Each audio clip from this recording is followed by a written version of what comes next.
Hi, I'm Jalith from mrsmojo.co.uk, which I set up to help you know it's good to be you.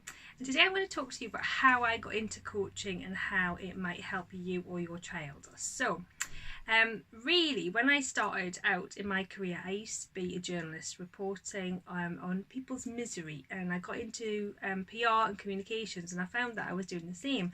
I was just focusing on what was going wrong in the world and what was really upsetting people, and it really got me down, and I thought, right, this is it, I've just had enough.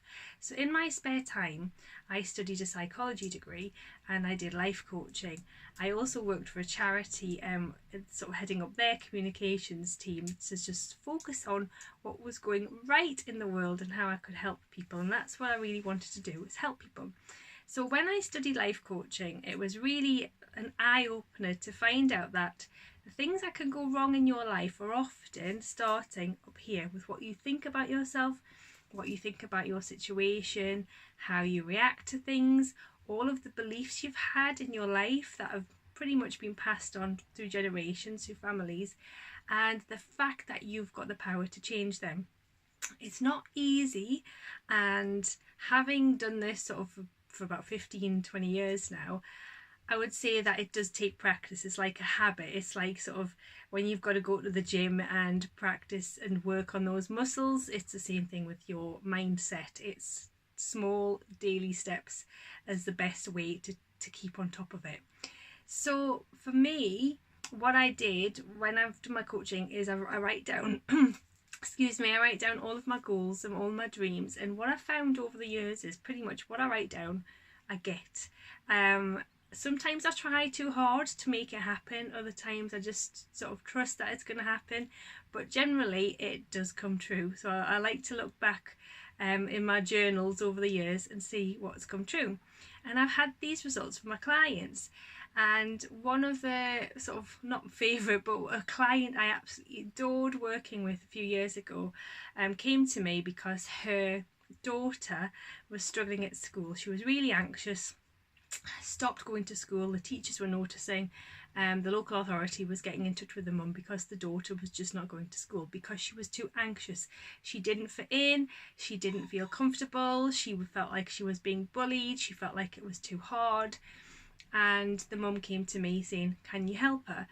And I worked with the girl, and it became pretty clear that she was very smart, she knew what she wanted, and school was just not the place for her. Now, I had the mum obviously wanting to get her daughter back into school. I had the daughter really intelligent, knowing that school wasn't the place for her. So I worked with the daughter, and what we discovered is that she really wanted to open her own chocolate shop.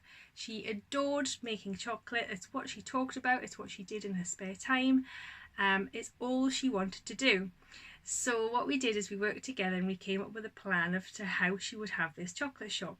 And we looked at the college courses she would need to do to help her in terms of getting funding, in terms of running a business. And I kept the mum in touch with what I was doing, and I said, look, I know you really want her to go to school, but she's telling me this, she's telling me that she really wants this chocolate shop, and this is what I'm going to work with her on, if that's okay with you. So the mum was really supportive. Long story short, the girl did open her own chocolate shop in her local area. It was absolutely amazing. I went to visit her, bought lots of chocolate, and she was running it really well. She went to college and she stuck in. So there's a lot of times when we feel that we need to have a certain outcome, and it's probably because of the thoughts and beliefs we've got around what life should be like, what we should be doing. And coaching has really opened up for me the fact that we've got to start listening to ourselves. Yes, it's hard if you want your children to do well and stick in at school, and I'm not saying that I would get everybody out of school, but yeah, it's basically a case of learning to listen to yourself and knowing that you've got the power to be in control of your own life, your own thoughts, your own feelings, and therefore your own happiness. So that's it, that's about coaching. If you'd like to know more, I will pop a link, because I've got spaces in my coaching at the moment, and I would love to work with you and your child if you feel that I can help. Okay, thanks for watching, bye.